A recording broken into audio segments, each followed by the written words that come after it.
these for a 1-week period. And when I explained to residents, our bylaws officers are out there in full force. They're backlogged in complaints. Just this week, from April 19th to the 25th, I'm just going to mention some 1,230 investigations were carried out and over 155 fines issued. That's just in a week, Mr. Mayor. It's going to be interesting. I think I will ask at the next planning committee meeting for an update since these reports were put together, because you'd find it very interesting. And the majority complaints, going again, touching on Councillor Johnson, has to do with parks and whatever illegal activity due to COVID, et cetera, that's going on in the parks. Yard maintenance is another big issue right now, in animal ownership. So if I had to say, barking dog issues, dogs off leash, those are the main ones going on right now. And just for the public's information, that our bylaw are out there and they're working very, very hard. One other item, Mr. Mayor, and this is more on a sad note, I'm sure you all were aware that there was a major fire in Ward 10 a couple of weeks ago. It was at Stony Brook Manor, it's not a nursing home, it's not a retirement home, it's a seniors social or housing apartment that houses mainly seniors. We thankfully had no loss of life. Some 13 units were damaged in the fire. And I'm thankful no firefighters, no seniors were injured. It happened late in the evening, so it was a little bit more challenging because you had a lot of seniors that are getting ready to, rest for the evening, put on their show, or even maybe go to bed. So it was grateful that no one was hurt. And just as an aside, where the fire began was outside on a balcony, so there were no fire alarms that would have been triggered at the moment that the fire started. But I did want to extend my special thanks to Chief Cunliffe for giving me a call. I attended at the scene, watched from afar. All the firefighters, I received numerous comments from the seniors. The EMS team, we had HSR had buses there to take the seniors in and keep them in a warm, protected place. Also want to mention the Community and Social Services, Brian Krebs, for stepping right up to the plate, making sure these seniors were taken care of, putting them up in motel. I think it was the Marriott up on Upper James, the Red Cross, Mission Services, providing food. It just shows how far, how broad our catchment is to assist the community in reaching out. And I also want to say a special thank you for the number of residents and organizations that reached out with goods, being non-perishable food items, toiletries, clothes, blankets.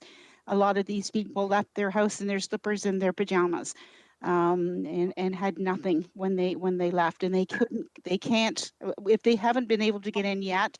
I'm not aware, but they could not go back in afterwards to see if they could retrieve anything. So it was quite the event, and I'm just again thankful that no one was hurt. I also want to mention, I will put a shout out to Branka Yurcevic of Wentworth Heights, which is the retirement home nursing home in Hamilton, who reached out as well and provided non-perishable food items, toiletries, clothing, etc.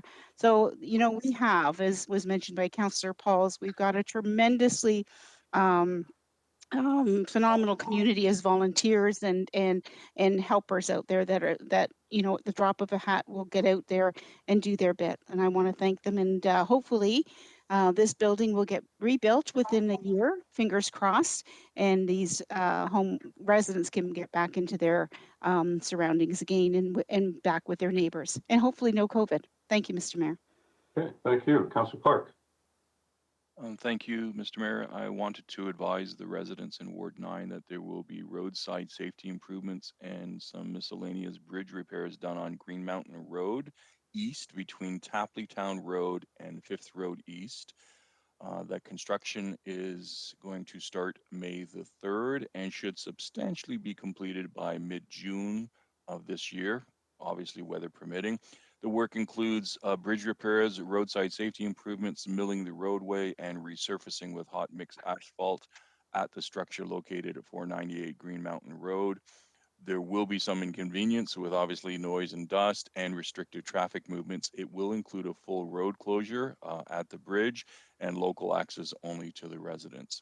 And finally, Mr. Mayor, I just wanted to to highlight and thank our healthcare workers, our EMS, our first responder, nurses, RPNs, personal support workers, with the number of staff who are off because of mandatory isolation or because of COVID infections.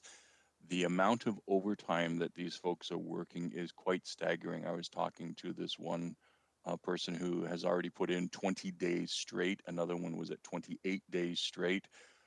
They're eagerly stepping up because they know the work needs to be done. They're missing their families, but they are dedicated and committed professionals. So I just want to acknowledge that kind of work that's going on behind the scenes that most people don't see. And it's, I know we all appreciate it, and the residents of Hamilton appreciate that kind of dedication and commitment to helping us through this pandemic. So thank you to all of those folks who are doing that for us. And those are all my comments, sir. Thank you. All right, thank you. Councillor Nan. Thank you, Mr. Mayor, for getting me back on the list. I apologize. I had to step out in order to attend to the kiddo. One comment I did want to take some time in this section of the agenda to address is one, to just say thank you to public health and every member of the Hamilton Vaccine Readiness Network who's been working tirelessly and meeting up to twice a day in order to carry out our vaccine rollout here locally.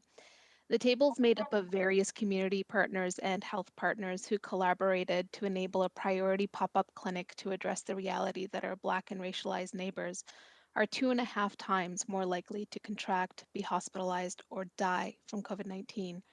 And not unlike our unwavering commitment to place priority on vaccinating our seniors, our grandparents, and our parents living in long-term care, when the stark and clear data informed us of the higher risk that our senior population was facing, just like then, we remain systematic in making our way through each category of priority groups in phase 2 of the vaccine rollout based in sound public health policy.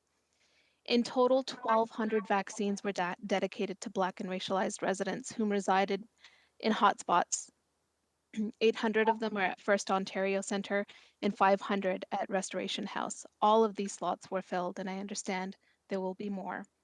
However, I want to take time in this council agenda to name how absolutely disheartening and harmful it was to see so much vitriol and racist and hateful comments on April 24th on the city's tweet about this important pop-up vaccine clinic. It was met by 1,746 comments, 991 quote retweets by Hamiltonians and some people who don't live here. The comments expose just how deeply seated racism and hate towards Black and racialized people exists in our society. It was also clear that we have tremendously thoughtful, deeply compassionate residents who live here in Hamilton, able to challenge misinformation with facts, able to challenge dangerous and hateful comments, and in order to foster a sense of belonging in our city. To the mayor and council colleagues and everybody watching, I want to reassure all of our residents who are getting vaccinated in any one of our hotspot vaccine clinics that our city remains committed, that you do so peacefully, and that you do so without having to question your safety and security. Thank you. Thank you. And I'll wrap up with some additional comments on the vaccine rollout. And I was taken aback by some of the comments I heard on our making sure that we were dealing with the Black and marginalized community members in a way that was appropriate. And I think our staff have been struggling with that and have come through with, I think, an appropriate way to recognize and understand the additional burden that they bear, and that vaccination is happening. And I too was witness to a lot of negativity. I'd like to think there was a lot of people, from outside of Hamilton that were taking advantage of this issue. White supremacists, racists that are looking for opportunities to categorize, some division in our community. And I can tell you that there's no division in my mind in this council and on our staff. That we are of one mind, that we need to vaccinate the highest priority individuals first as much as we can, and that includes Black and marginalized, racialized individuals in our community that are twice as likely to be impacted by COVID-19. And so I'm fully supportive of our staff direction on this, and we'll continue to support their effort. It doesn't mean we're not vaccinating anyone else. Of course, we're vaccinating everyone else. We're not stopping the entire vaccination process for this one group. We are including them in an advanced way because we understand and appreciate that they're more heavily impacted than other communities are as well. And, you know, we vaccinated most of our seniors with great success, thankfully. Long-term care homes, we're seeing very minimal impacts happening there, and took the right steps to ensure that we got them done. And I also want to, you know, indicate that, you know, we hear about, you know, people, communities advancing the age and running into problems because they're actually offering vaccines that they don't have. And I am really appreciative of the fact that we have been very diligent and conservative to ensure that that we don't have to call people back when we've made appointments for them because we've been too ambitious based on the supply. The supply is a problem and a challenge, and our staff have been working very diligently to ensure that when we have the vaccine, we're able to deliver the vaccine on the appointments that we've been making. To do otherwise, I think, is to really deceive people into believing that there's a vaccine available for them when we don't actually have it in hand, and we may have to call them back and say, sorry, can't do it. Last point I will make, you know, most of our community members and city members are doing the right thing. Our public health officials, especially on the hotline, are taking a fair bit of abuse, and it is not appropriate to vent your anger on our public health staff who are doing their best to help people get booked and get placed, help them through to you know, whether they're booking their appointments on the provincial system or on the city system. Even though there are frustrations, there is no room for you to take your anger out on our public health staff that are doing their best to help you. And they've been advised that if they're taking abuse, and you know, asking a question is not an abuse, but if you're swearing, and if you're calling them names, and if you're telling them that, you know, challenging their mama or whatever it is, that is abuse, and they are completely authorized to end the call should anyone be abusive in any way, shape, or form. And I fully support that and will continue to do so. And you know, anyone that calls my office with abuse, it's a very, very short phone call. And if they're prepared to have a civil tongue, we will have a long conversation. And if they're not, it'll be a short one. And so there's many things happening in our community. There's many reasons for people to be anxious. And, you know, there are many opportunities for people to be angry. They should be angry at the virus. The virus is the fundamental cause of all of these challenges, not our staff, not the government, not the council of the day, not the mayor. We're doing everything we can to make sure that people are taking the right steps to protect themselves and others, and that we're able to provide the vaccine as soon as we have it available for them. And so we're going to continue down that path. We're up to 170,000 plus that have been vaccinated with the first shot. My understanding is we're doing better than average in the province in terms of delivering the vaccines. And so I'm very proud of that. And I continue to support our public health staff and the recommendations they're making, including providing a vaccine for Black and marginalized, racialized folks in our community. So I am sure and I'm confident that it has the full support of this council. I won't put that to a vote. I'll just make the assumption that that's true. So thank you for all that. And beyond that, thank you to our citizens for doing, you know, everything that you're doing. These are challenging times, very, very difficult for everyone involved. We appreciate and understand that. Hopefully we're providing you with enough information to ride out the challenges, to look for the resources that are available to you if you have businesses or loss of income. There's a lot of money flowing to try and help and provide. It may not be perfect, but it's certainly a lot better than no investments in funding and supports coming through at all. And so I'm really quite pleased with our efforts on the federal and provincial side. And yes, there's lots of questions about whether or not they're making the right choices, but I do believe that in earnest, everyone's trying to do their best. And good news today that the province has provided 3 sick days for individuals and businesses in our community. And you know, that was clearly something that, in my view, should have happened a long time ago. But the bottom line is that that's available to individuals now, and that certainly will be a help for businesses individuals that are going into businesses that should be staying home when they're sick, that aren't because they can't absorb the loss of the income. And so 3 sick days is certainly a lot better than no sick days at all. So that's certainly an improvement, and I want to compliment the government for taking a positive step in that direction. Beyond that, difficult times, we're going to get through it. We need the help and support of all of our citizens in our community and all of our members of council and staff. And I think we're getting that by and large.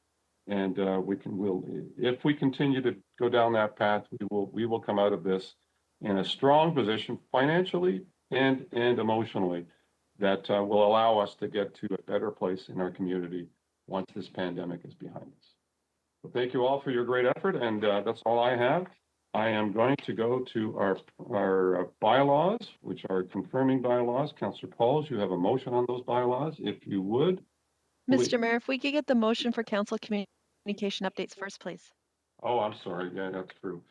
So council communications updates have been delivered to you. They're not to be debated, but they're available to you. If we could have a motion to receive those. Moved by Clark, seconded by Pearson. Thank you. All in favor? Electronic vote coming your way. Okie dokie on the vote. Thank you.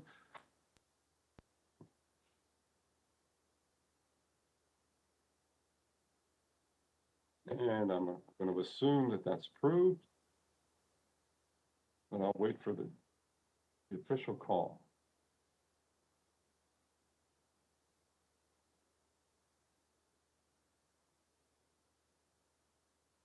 Anyone having trouble voting, Madam Clerk?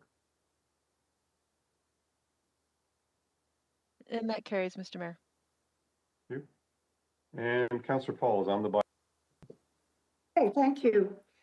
That the April 28th, 2021 bills be passed and that the corporate seal be affixed thereto and signed by the mayor and the city clerk. Perfect, thank you. And the seconder was? Councillor Jackson. I don't know, he's not sure about that, I don't think. Councillor Jackson, are you prepared to second that? Okay, full thumbs up, thank you. All in favor? Opposed?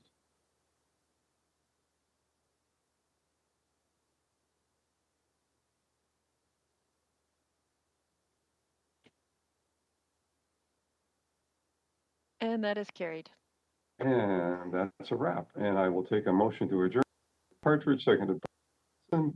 All in favor, one last vote before you go. I vote yes for adjournment. I don't know about you. What would happen if we actually all voted no? You better have some entertainment. Partay. As long as it doesn't go past 10 p.m. because we know nothing good happens after Yeah, 10. apparently nothing good after. I've had some good times after 10 o'clock, but maybe not during a pandemic. Yeah. All right. Thanks, everyone. Fond memories, fond memories. Good night, Stay everybody. safe. Good night. Bye-bye. Did you hear me talk about Ryan? Did it sound good?